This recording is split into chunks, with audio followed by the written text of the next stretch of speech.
Well, good afternoon and welcome, everyone. Thank you for joining us this afternoon. This is the third session that we're doing, virtual workshops this week, recruiting sessions for Illinois Department of Revenue. My name is Julie Love, and I'm the Manager of Recruitment and Retention here at IDOR. And on the call with me are my esteemed colleagues from Interview and Selection, Brent Stice and Millie Atkins. And this afternoon, we are going to visit about all kinds of things IDOR and state of Illinois job related. So first, let me explain. We do monthly virtual calls just like this, a lot of times based on the feedback we get from our participants.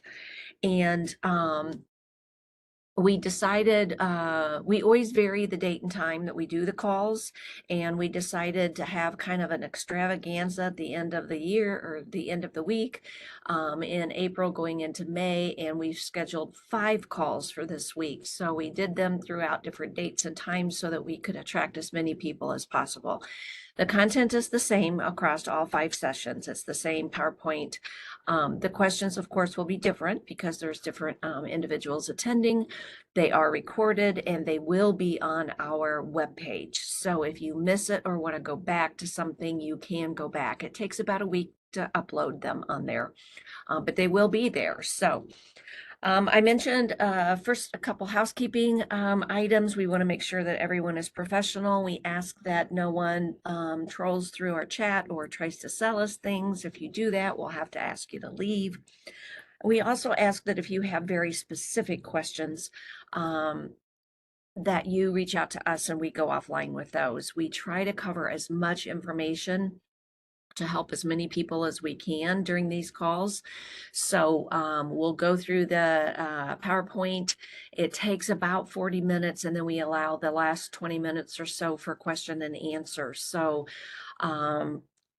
we have a lot to cover. Our agenda today, as I mentioned, we're going to talk about revenue, talk about the benefits of working for the state of Illinois, the process of applying for a job with the state, creating your resume, and then end up with interviewing. So we have a lot to cover, so let's get started. I'm going to share my screen, and hopefully my PowerPoint will cooperate. It's thinking right now, and it's taken a while.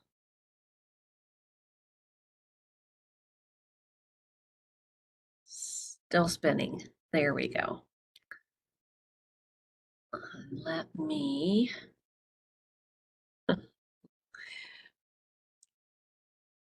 Hold on, it doesn't want to transfer over. It's up on my screen. Let's see if I go this way. Slideshow from the beginning. Amelia, Brent, can you give me an audio that came through okay? It says it's still loading, so. It did not. Okay. Let's try again. Here we go. Something's happening. Okay. All right. There we go. We got something. Okay. I'm afraid if I change it from the beginning, it will bump it off of there. Let me know if it does it. There we go. Looks okay. Good. Okay, there we go. Thank you for your patience, everyone. So we are here today to talk about new careers with the state of Illinois. This is our basic disclaimer. I'm not an attorney and I'm not a tax expert, and I'm not talking to you about any of those things today. I'm going to visit with you about jobs and how to apply for jobs. So the history of revenue, we are a very stable state agency. We've been around since the 1920s. We were put into place to process the motor fuel tax, one tax. And since the 1920s, we have grown in size, and we now process about 13 million tax returns and 67.5 billion in deposits. We have 1,300 employees across the state of Illinois. The location you see in this picture is our location that Millie and Brent and I are all in Springfield, Illinois. We'll talk about some other locations as we go. Our mission is quite simple. It's to administer tax laws, collect revenue. We work closely with the comptroller's office and make sure that the taxes are dispersed back out into the state of Illinois, where we the funds need to go.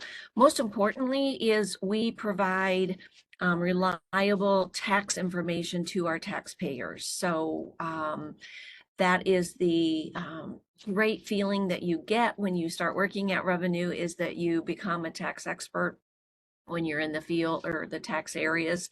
And you're really there to help people who don't understand taxes. Now, we often get questions about if there's an age limit that you can work here. Can I work beyond 65 or 70 or 75? We don't care how old you are. In fact, we value diversity both culturally and professionally. We believe that this fosters a more productive work environment, which is best suited both for our employees and our taxpayers. Now, earlier, I talked about the different tax areas, and we call them program areas here. And the program areas listed on this slide all interact with taxpayers in some capacity. We do have other units. Millie Brent and I are in human resources. We have internal affairs, communications, admin services. So we do have other areas. These particular areas on this slide definitely will interact more with the taxpayers.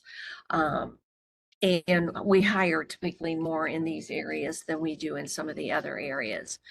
Now, earlier I mentioned the different locations we have. You can see them listed here. Probably the biggest question we get is on the last item, remote work. Yes, some of our positions can be done from home. It really depends on the actual position, the program area, and the person. So Millie, Brent, and I, all three can do what we're doing from home.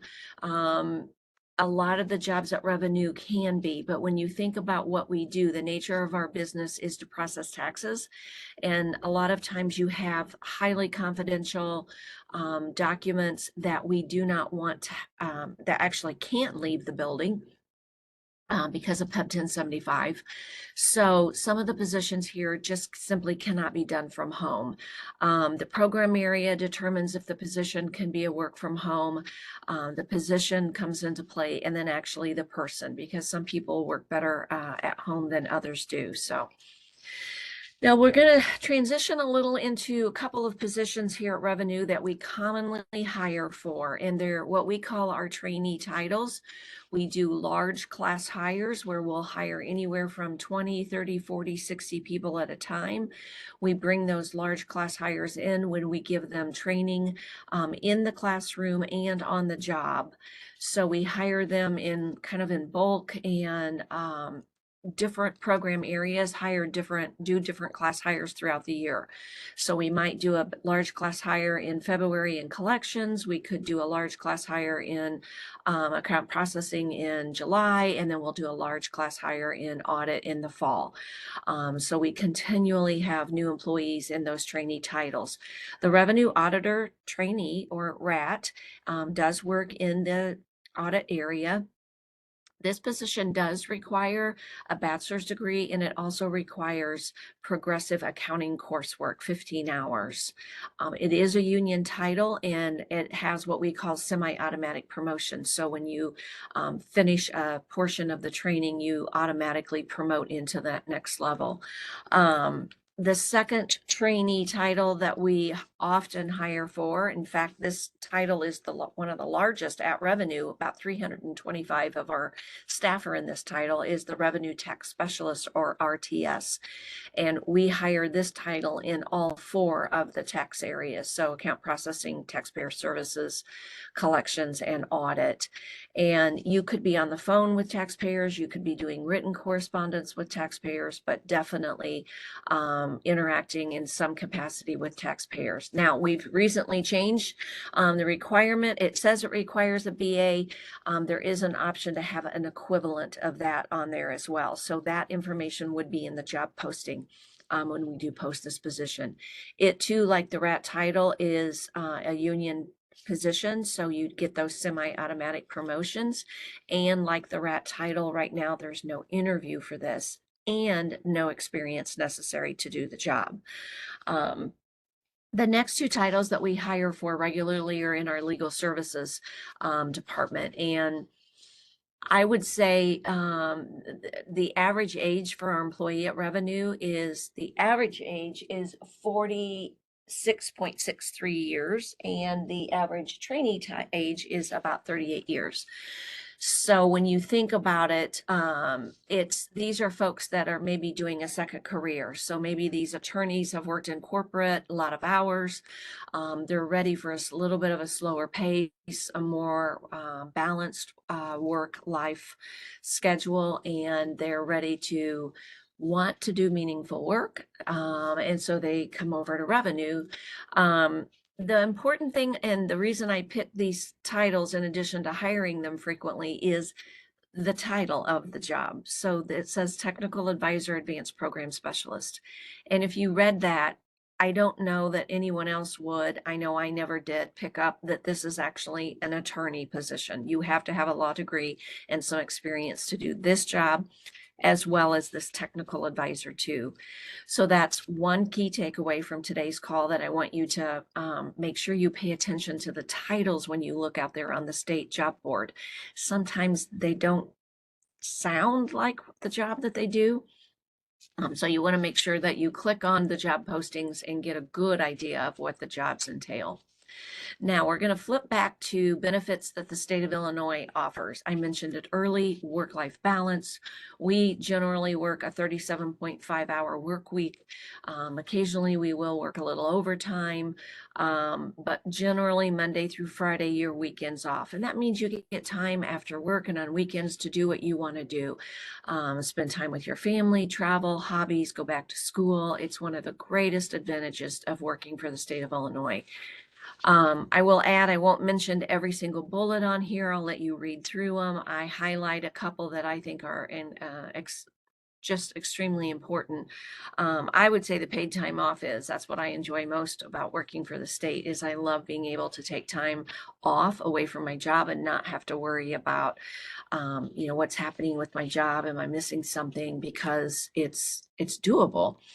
On this one, parental leave, it's a new benefit that went into effect a couple of years ago. And our new parents are eligible to receive up to 12 weeks off after the birth of a child. Key takeaway on this slide is health, vision, dental insurance, no waiting period. So if you stop your job today and you start working at Revenue or the state tomorrow, you are eligible for your benefits tomorrow when you start day one. We do offer some additional life insurance, MCAP, health savings, HSA accounts. So lots of extra benefits that you can utilize working for the state. We also, as an employer, are part of the Public Service Loan Forgiveness Program. So not only Revenue, but other agencies within the state of Illinois.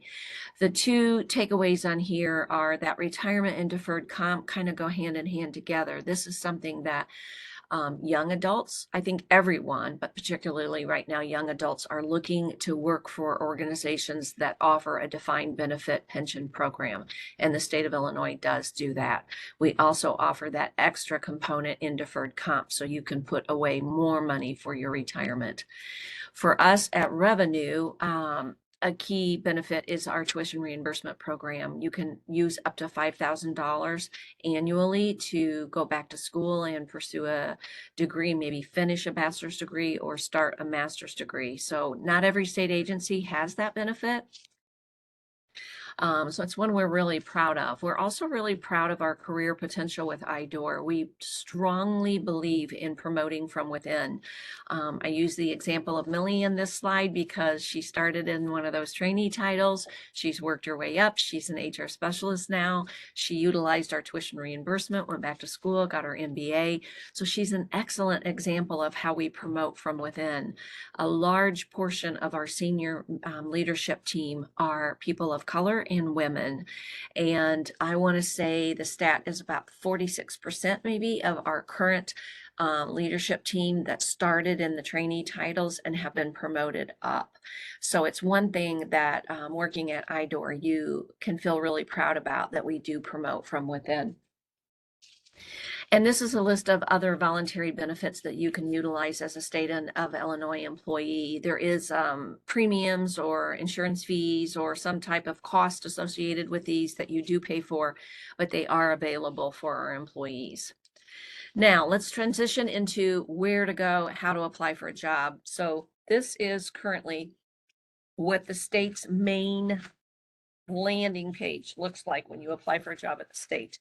And it used to be like Work for Illinois or Jobs for Illinois. They've changed it. It is now careers.illinois.gov. It's super easy to remember.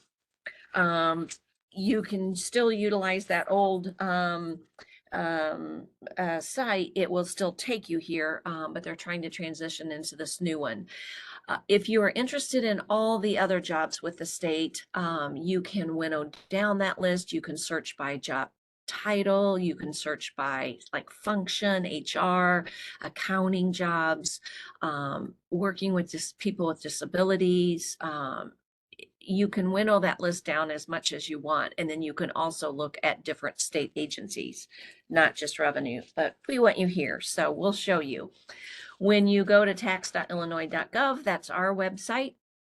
And you'll see in yellow there at the top right-hand corner, it says employment. So it's one click away. It's something I've been working on for a long time, and we finally got that updated, and I am just overjoyed to see that on that first page. So make it easy for our applicants.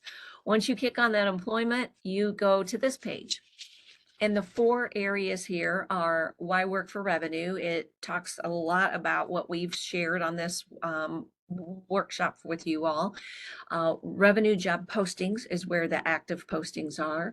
In-demand jobs give you a little bit more information about the jobs that we have here at Resume or Revenue that we often post for, and then how to apply. And it goes into a lot of detail. There are some great resources on that webpage, and I encourage you to go out there and look. As I mentioned earlier, these calls are recorded, and we put the previous calls on there too, so you can get information from other segments of these workshops. The one we're interested in today is revenue job posting. So if you clicked on that circle, it would take you to a page that looks somewhat like this. This was yesterday's page, and we had 3 jobs yesterday. If you went out there today, we only have 2 jobs. And those jobs posting change all the time. That's probably one of the biggest questions we get in HR is, well, when will this job post? When will the audit trainee titles post? We don't know. We can create the job posting. It goes through a pretty rigorous process on our side. Then it flips over to CMS, a sister agency. They review it, they approve it, and then it gets in the queue to be posted. So we don't know. We know jobs will post, we'll say late summer, early fall, but we don't have an exact date. The best thing you can do is sign up for what's called job postings so that you don't miss out if there is a particular title that you're interested in. Now, I mentioned earlier how some of these titles are a little different. These all are pretty self-explanatory, but I do still encourage you to click on some of the titles to read what they're about. And if you did click on them, you would see the top portion of the job posting looks like this. This information is generally always on our IDOR postings. So the most important things on here, second item, closing date. This one closes May 9th at 11:59. That does not mean on May 10th at 8 a.m. you can come in and apply for the job. The posting will be down, and you have to apply for the job when the posting is live. It tells you the job title, Revenue Tax Specialist Trainee. There's a job posting number. You want to make sure that you print out this job posting, and we're going to talk about that later in the workshop. But that job posting number 38575, you're going to want to make sure you remember that in case you need to follow back up. This one is a bilingual option, so Spanish speaking. It says the salary on here, $4,096 to $5,464. Couple of questions we always get. Can I ask for more? Sure, you can ask for more, and depending on your education and your experience, we may be able to give you a little more. If you are outside of the state, if you are other means and not currently working for the state, that might be a little bit of an option. Can we start you at 54, 64? No. Our salaries are negotiated with the union, and there's a scale, and that's the end of the scale. And I don't think I've ever seen anyone start at the end of the scale. Now, if you are an existing state of Illinois employee, you know that there are steps involved in the pay scales and that we have to start you at the appropriate step. So this job posting also tells you that the position is in Sangamon. You want to make sure you know that, because if it says Chicago and you live in Springfield or vice versa, and you think, well, I'm going to apply and then I might be able to work remote, I would not bank on that. So you want to really pay attention to the location. The number of vacancies, again, this one is just one opening, but sometimes it could say 25, 40, 60. That means we have 60 vacancies for that title. And then the bargaining unit is the RCO 62. That tells you that this is an AFSCME job. The second portion or chunk of that job posting is very critical, and we're going to divide it into 3 sections. So your essential functions tell you exactly what you're going to be doing in the job. In this one, you're going to have a period of 6 to 12 months in a controlled environment, and you're going to get classroom and on-the-job training. It tells you that you're going to get assignments. It tells you that you're going to contact or initiate correspondence to taxpayers. It spells out what you will be doing for 7.5 hours a day. But you want to look for keywords in that job posting. So this will tell you potentially what kind of questions they'll ask on the application and potentially what kind of questions they could ask in the interview. The second portion, very important, minimum qualifications. This is the absolute minimum that you need to apply for this job. Now, there is, I don't want to say controversy, but there's 2 shakes, I guess, or 2 sides to, if I don't meet the minimum, should I still apply? Some people will say yes. Just spell out how you think you meet the minimum in your answers on your application and in your resume. And then what I've been told is that absolutely not. If you don't meet the minimum, you shouldn't apply. Sometimes there will also be preferred qualifications on a job posting. And basically what that means is if we have 1,000 people apply and they all meet the minimum, how do we winnow that list down? And then how we do that is with those preferred qualifications. So you would answer questions about additional experience or education or training that you might have. And that helps us get that list down to get the list to invite in for either an interview or a job offer. Probably the most important takeaway on here is the conditions of employment, and you want to make sure you read through those and that you can honor those, because if you apply for the job and get an offer and then later cannot meet that commitment, unfortunately, we will have to let you go. The first is required the ability to successfully meet a tax compliance and a fingerprint background check. We are in the tax business. We feel it's important that our employees are compliant with their taxes. If you're not, we can help you get there, but we do a tax compliance check. Most importantly is we do that fingerprint background check. Not every state agency does that. That adds a couple of extra days to our hiring process, but we have to do it. We have a daycare in our building, and we have to comply with certain regulations. And even if you're applying for a job in Rockford or Marion, St. Clair County, you still have to go through that process, because you could transfer to the Springfield office, and we need to know that you can pass that background check. It also mentions lifting 50 pounds at a time, and that's what I was referring to earlier. Oh, sure, I can do that. Something might change. And when you get the job offer, if that changes, you need to make sure that they know that. So you need to make sure you read those conditions of employment and you can comply with those. And then the bottom portion of the job posting are the final details in the application button. Tells you the work hours for this position, the location, and then the agency contact. So if you have questions, you would be contacting Brent, who's on the call with us this afternoon. Once you hit that apply button, then it sends you into our system. So before we get there, let's do a quick recap. You want to make sure you print and save the job posting. I'm going to tell you later that in some cases it could take 4 to 12 weeks before you hear back, depending on the number of positions that we have open. If we have one opening and we have 10 people, then that process is going to go pretty quick. But if we have 200 people apply for those 60 vacancies that we have, of course, it's going to take us a while to go through all of those applications, reviewing the resume, etc. So it could take 12 weeks before you hear something. If you get a phone call with a job offer or an email with an interview requesting you do an interview with us, you think, oh my gosh, it's been so long. I don't even remember what the job was I applied for. That is why you want to save that job posting. It will help you with the interview process too when we get to that section. So read all the job postings, study it for keywords. They might ask about during the interview, and then make sure you pay attention to the sections labeled requirements or the qualifications. Now, to get started, you have to set up an account. If you've already done this, then bear with me. If you have not, you will need to establish a new account. And it's basic information. They're wanting to know your name, phone number to reach you, and email. Make sure whatever email you put in here, you have access to. So if you use a work email and you are on vacation and cannot access your work email, you might get notified via that email about an interview. And if you miss out, you're gone a week to St. Kitts, you come back and you contact us and say, oh, I was on vacation, I didn't get the email, can I still get the interview? And sadly, the answer is no, you cannot, because we have to move on. So make sure whatever email you use, you can access that.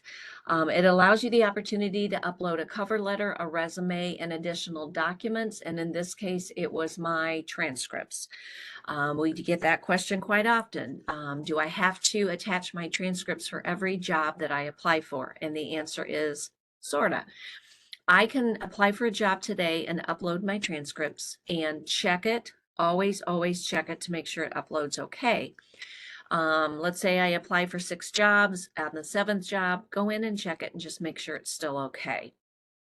But generally, you don't have to upload it every single time you apply. What you do want to do is make sure that you change out your cover letter and potentially your resume each time you apply. This is the screen for uploading your documents. That's what it looks like. You can then get into the questions. And sometimes there's 10 questions, maybe 12. Kind of depends on the level of the position you're applying for. The most important thing here is, I'll say this once, I'll say it 100 times, detail, detail, detail. The position number 1 requires knowledge, skill, mental development, equivalent completion of 4 years of college, preferably with courses in business or public administration. Do you meet the requirement? Yes or no? You mark it. You mark yes, and then it'll say, please describe your knowledge, blah, blah, blah, blah, blah. Additionally, please provide when and where you gained this experience, education. If you have none, please mark in A. You want to be very detailed in your answers, all of them, when you go through to apply for that position. What you want to make sure happens is that the information on your resume and the information you apply on the application matches. I constantly tell people, create your resume in Word so that you can copy and paste when you apply for the position. So if you'll see on this slide, it asks if the candidate has a DEIA certification, and they said yes, and then they ask that the candidate describe it, which they did. And if there's the bottom box is a snapshot of that resume, so it matches. They got the certificate, it came from Cornell, and they got it in December of 2020, and it's still current. Again, another example of being specific with the titles and the duties. Do you possess prior work experience working at a public entity? It's marked no, it should have been yes. And then they say, okay, then describe it. So worked as a human resource specialist for the state of Illinois, Department of Revenue, assisting general public, applying for jobs, yada, yada, yada. If you look down at the second box, that's the snapshot of the resume, and it matches the job title, the employer, and then the resume goes into a little bit more detail. Key here on the application process is submit your resume. You are going to include all the details on it. We're going to talk about that when we break down the resume. We will contact you regarding either an interview via email or an offer. Millie will call and make an offer. Can take a little while to get through the process, so be patient. If you do have questions, check the name of the contact on that job posting that you saved and reach out to that person and say, hey, can you give me an update? And I think, Millie, you had some information on the different statuses on SuccessFactors, yes? Yes, I do. Um, I'll just briefly go over them. So there's 4 different statuses that you can see on your application if you log into your profile and check. So the first one is application received. That just means CMS has received your application, but it's not been reviewed yet. The next status is in process. This is most likely the one you will see. So in process could mean that it means you're still under consideration, but your application could have been reviewed at this point. You could be deemed qualified.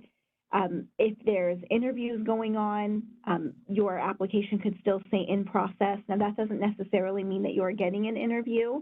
If we have 100 candidates that apply for a position, we won't, unfortunately, interview 100 people. We'll interview the top candidates, but the entire time your application would still say in process because you've been deemed qualified. Eventually, it'll move to process complete, which would be if you were automatically disqualified, which means you did not meet the minimum qualifications, like you actually marked no to one of the minimum qualification questions, or when CMS reviewed your application, they determined you were not qualified.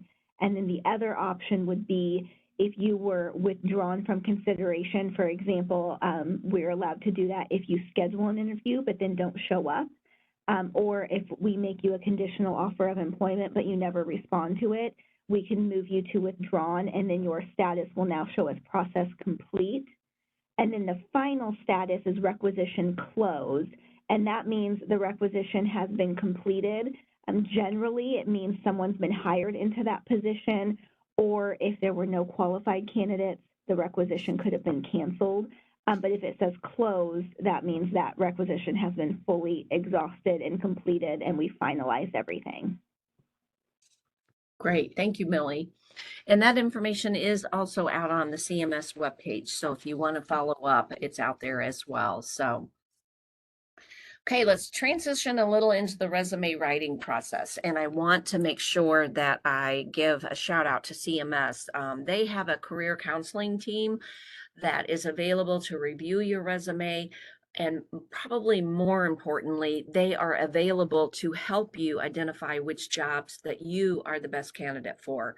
Millie, Britt, and I know the jobs here at Revenue. We don't know the jobs across the whole state of Illinois. So it is a free service. You can email them your resume, ask for input on it, and or also ask them to help you identify jobs that you would be qualified for. So when we get into the resume, I think everyone has heard time and time again in the public sector, or excuse me, the private sector, they will always tell you 2-page resume. If you just graduated from college and not much work experience, 1 page. If you've been working a while, only use the last 10 to 15 years of your job experience and highlight the accomplishments, and only 2 pages. And that is incorrect with the state of Illinois. The more you've worked, the longer your resume should be. Again, created in Word so that you can simply copy and paste when you apply for positions. It makes it so much easier. But you want to include all the detail. So there's no limit on the number of pages. I believe my actual resume for the state of Illinois is probably 15 to 18 pages long because I've been working for 40 years. So I do have a lot of experience.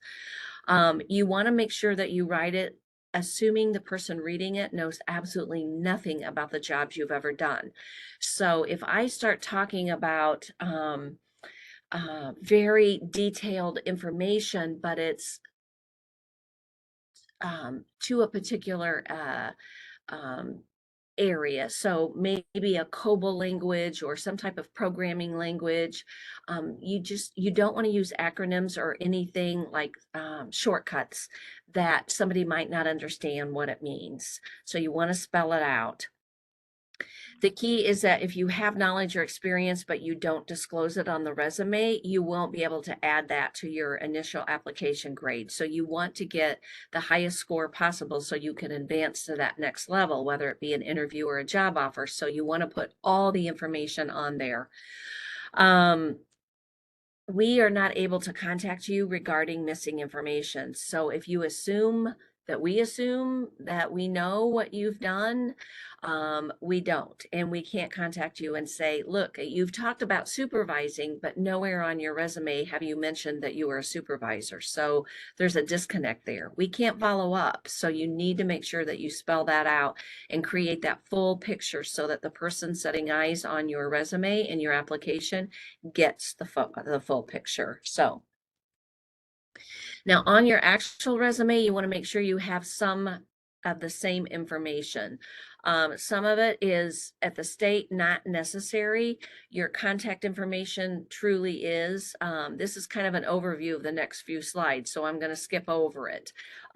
Contact information, there's a little bit of back and forth on this as recruiters during the beginning of COVID, everybody was working from home. So a lot of people left, let's say, for example, left to Springfield and I moved to Arizona and I'm working remote from Arizona. So it doesn't matter that there was an address on my resume.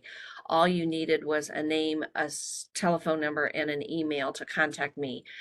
The feedback now in industry is that, well, we also really need a location, Springfield, Illinois, so that we know what time zone. So if Millie's calling to make a job offer and you are in California, there's a 4-hour time difference and she doesn't want to wake you up at 3:30 in the morning because she's calling you at, 8:30, 9:30 here in Illinois. So you do want to put your location on there, but really you don't need a home address anymore at all. Now, this is a little bit of controversy of whether or not you want to put a professional summary on your resume for the state. We don't require it. If you have one, we're not going to get marked against you for having it. Here it is, and if you use one for private industry, here's what I highly recommend you do. Don't list a generic statement, professional summary. I'm a highly energetic, creative, team player looking for a job in HR. That tells that recruiter absolutely nothing. So you do want to make sure that whatever summary you put on there, it indicates your level of knowledge and years of experience and maybe targeting a preferred position. So I have 40 years of experience in human resources, and I'm really focusing on a position in talent management in the healthcare industry. So you really want to try to hone in on that as much as possible. Now, we all know there's 2 different types of skills that you can put on your resume. There's hard skills, which are very technical, and there's soft skills, which are more personal habits. And we'll talk just a minute about these. These hard skills, you have worked hard for these. You've either taken advanced classes, gotten a certification, got your entire degree, and you've got some type of outcome for that. And you want to make sure that you put these on your resume and you answer questions that indicate you have one of these areas if these apply to you. So maybe you completed a certificate in Adobe Software Suite. You want to make sure you not only put on your resume and in your answer to the question that you have that certification, but you also want to make sure you say, how did you use it? Now, the soft skills, we always get questions on these. Do they help? Not really. Here's the best advice that I can give you. Yes, I think I'm creative, and yes, I think I'm a problem solver, and yes, you can put all these words on your resume, but so can everybody else. What I want to know is how you're different and how you utilize these soft skills on your resume and in your job. You want to tell that story. So you want to make sure that your accomplishments with those soft skills have data involved with them also. So if you streamlined an inefficient process, tell me how you did that. I improved the the process for processing widgets, and I reduced the amount of time that it took from 6 hours a day to 3 hours a day, saving the organization $10 billion. I increased sales of my widget from 50,000 a month to 100,000 a month. You want to use as much data to show what you accomplished, and you can use those soft skills. I was a creative team player and worked with my 2 colleagues from interview and selection to offer recruiting workshops, and we increased the capacity of callers from 50 to 100 on more than 6 occasions. So you just want to make sure that you use that data as much as possible. On your employment history, we get questions around, do you have to give exact month and a year? And yes, you should if you have it. If you don't, put an asterisk there and let us know that. So I worked at the mall in 1980s. I don't remember the exact month I started. I think it was after high school. It could have been June, July, August. I don't remember.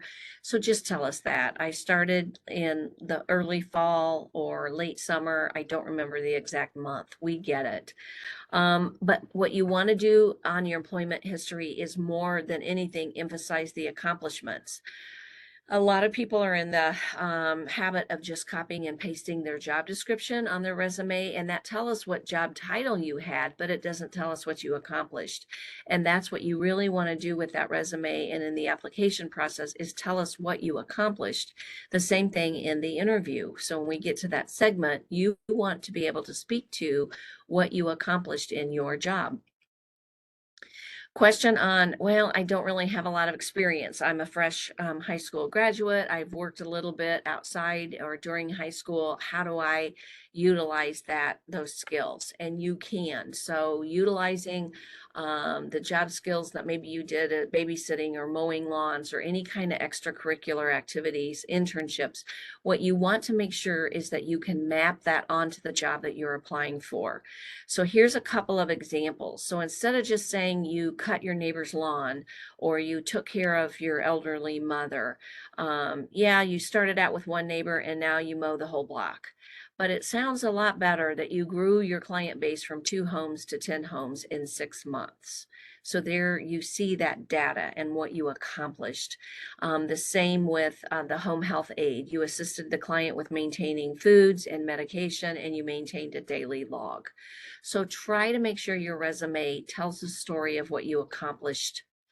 The same thing with certifications. If it's required for the job, you do need to upload like a diploma, certification, some type of badge of honor that you earned for that certification. Make sure that you list that on your resume. It includes the name of the issuing organization, any dates, and if it's still relevant. I had my certification from 25 years ago through the Series 6 NASD, National Association of Security Dealers. It was a tough exam. I was proud of it, but I didn't maintain it. So it really shouldn't be on the resume unless I'm applying for a job that I'm dealing with variable annuities. And then I can tell in my cover letter or on my application, I did pass the exam. I just didn't maintain it. So they can see that, yeah, I had that knowledge back then 25 years ago. Same with education. So a lot of questions around, if I didn't finish college, should I still put it on my resume? And yes, by all means, you should. Now, should you mark the box that you have a college degree? Again, if you don't have the degree, I feel like you should mark no, because that to me is falsifying your application. Some people will tell you, go ahead and mark yes, but explain it thoroughly in your answer. I did not obtain the degree, but I have 32 of the 40 hours, and break it down. 15 of those hours are in accounting, 15 of those hours are in econ, and 2 of those are in general electives. So you can really break down and show how those college credits that you have map onto the job that you're applying for. So make sure that you do have some college history on there. Now, volunteer experience is another one. So if you have volunteer experience and it maps onto the job, make sure you put that on there. So if I volunteer at the Ronald McDonald House and I'm scheduling volunteers and I'm coordinating grocery lists and purchases and I'm scheduling people to bring food in and I'm dealing with the families that are staying at Ronald McDonald House and I'm compassionate, those are all things that map onto the job I'm applying for. You want to make sure you include that information.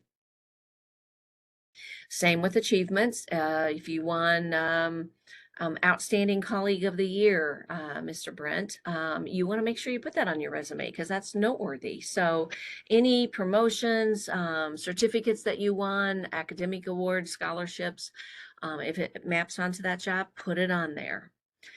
So resume recap, no page limit, avoid any acronyms, make sure that you get into all the detail. Assume that there's a person that's 10 years old reading your application and they don't know what a PHR is or any type of certification that you have. So explain what that professional of human resource is. Don't put C resume on any of the answers when you apply for a job. If you do, you will not be considered. You need to make sure you spell out those answers in full detail and make sure your resume and application questions answer on there. So preparing for the interview. Some of our positions at IDOR do not require an interview. Currently our trainee titles, we don't do interviews for those. We make sure that you're minimally qualified. And once you pass that hurdle, then we contact you for a job offer. The other portion of our jobs here at Revenue, you do have to go through an interview, and it would be very similar to what we're doing right now. So Brent would be the moderator, I could be the hiring manager, and Millie could be the second member of the panel. And you want to make sure on your end that you prepare. So that includes making sure that you have webcam. Your camera works, it needs to be on. You want to make sure you have a good internet connection. You want to make sure you put away kids and dogs and anything that would distract you in the interview. Turn off your cell phone. You want to make sure you appear confident. You can dress from the waist up and look professional. If you want to wear your gym shorts and your Birks on the bottom, that's great. But most importantly, you want to make sure that you're comfortable being on the screen. So you're looking at the camera and not looking over here or looking over here because your audience is over here. So most importantly, you want to practice. And I know people balk at that all the time. I don't need to practice. And yes, you do. It is very nerve-wracking when you interview. There's always that extra adrenaline and you're nervous and you want to make sure you don't forget anything, and there's lots of ums and you forget. And remember, you're telling a story about your experience, your work experience, your education, the journey that you've been on. And in order for you to get the full amount of credit in that interview, you need to make sure that you remember to cover everything. So for example, about the fourth bullet down, listen to the question. Often multiple parts need dates and job titles. If we ask you a question about a time that you worked with highly sensitive information and a time when someone asked you to share that information, a lot of times you hear the second part and you answer that, but you don't hear the first part. Or you don't mention what type of job you were in that capacity. So when I worked in HR as the manager of recruitment, people would oftentimes ask me about who other candidates were that applied for a position. Highly confidential information. I can't share that. So you would say, when I worked in this role from 2020 to 2020 December to May of 2025, I would often get asked who the other candidates were when somebody had applied for a position. So you want to be as detailed as possible, but you have to remember that, and remembering that comes from practicing. You want to assume we know nothing about your background. You cannot assume, well, it's on my resume right in front of you, so I don't need to tell you that I supervised people, because your resume is not right in front of that panel. So if you don't say it or speak it during the interview, you don't get credit for it. So if we ask you about your interview or your supervisory experience and you say, yes, I supervised, and that's all you say, you're not going to get full credit for that answer. So you want to say, yes, I supervise a team of 19. 6 of those were professional positions, and 13 of those were clerical positions. And I onboarded, I processed evaluations, conducted evaluations, I coached, I counseled, I disciplined, and I terminated while I was supervising. So you spell all of that out in your answer. We talked about the questions being all the same for all the candidates. We can only repeat the question. We cannot explain any question to you. And you want to make sure that any notes that you take during the interview process would be collected or captured in some way. So a few more things about interviewing. We talked a little bit about knowing what to say and spell it all out. Utilize the time given. So Brent and his team will tell you we have 60 minutes and there are 10 questions. They'll put the question in the chat for you, and you want to make sure that you pace yourself. So if you spend 15 minutes answering the first question, that only leaves you 45 minutes for the other 9 questions. And you want to make sure that you allow yourself enough time to ask questions of the panel. So make sure you pace yourself. The panel members are going to score you individually. So like I said, if Brent's moderating and asking the questions, Millie and I are in the background capturing your answers. So talk slow. That's where that practice comes into place. You're nervous, the adrenaline's going, you're in fight or flight mode, and you're going to talk 90 miles an hour. And so you want to make sure that they capture everything that you say. So slow your pace, and you can help do that by practicing. You know the answers that you're going to give. You know you have examples to give to the different questions that they'll have. So just you're calm because you've practiced and you're prepared. Now, earlier I mentioned don't miss out. Oh, first let me say, Millie or Brent, did I miss anything from the first 2 that I didn't cover in this one?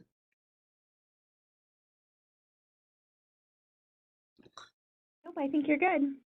Okay. Best way to make sure you don't miss out on the job of your dreams at Revenue is to sign up for job alerts. We will not send you any kind of tax information. We will only send you job information about jobs that have posted. You can do it via text or email. And thank you for your time this afternoon. This is the email address that comes directly to me and my HR specialist. So if you have follow-up questions, please reach out. We can track down who those questions might go to.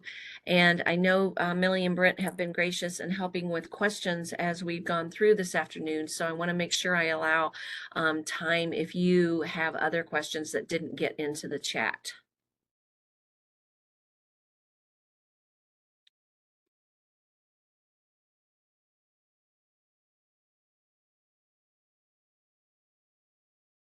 And it appears it's a very quiet bunch this afternoon. So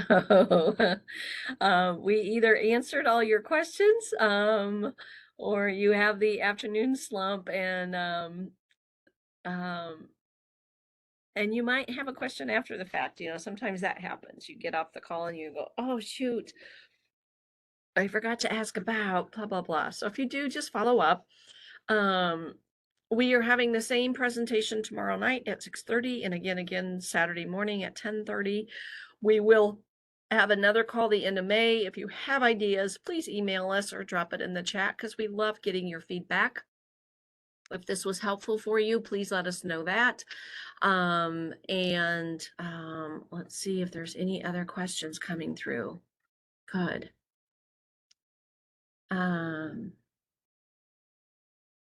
Looks like we've slowed down a little bit.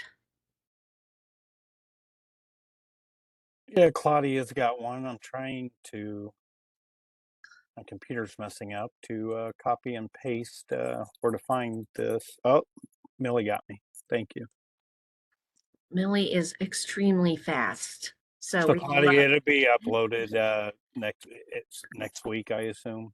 Yeah, it takes about a week for us to get the download from WebEx and then the IT team to upload it to the web page. So, and since we have 5 of these, it'll take them a hot minute to get them on there, but it should be by next week. So, Thank you all very much. We appreciate your attendance this afternoon. Wish you the very, very best in your job search. Have an amazing rest of your day, and hopefully we'll see you on another call in the future. Take care, everyone. Bye-bye. Bye. Bye.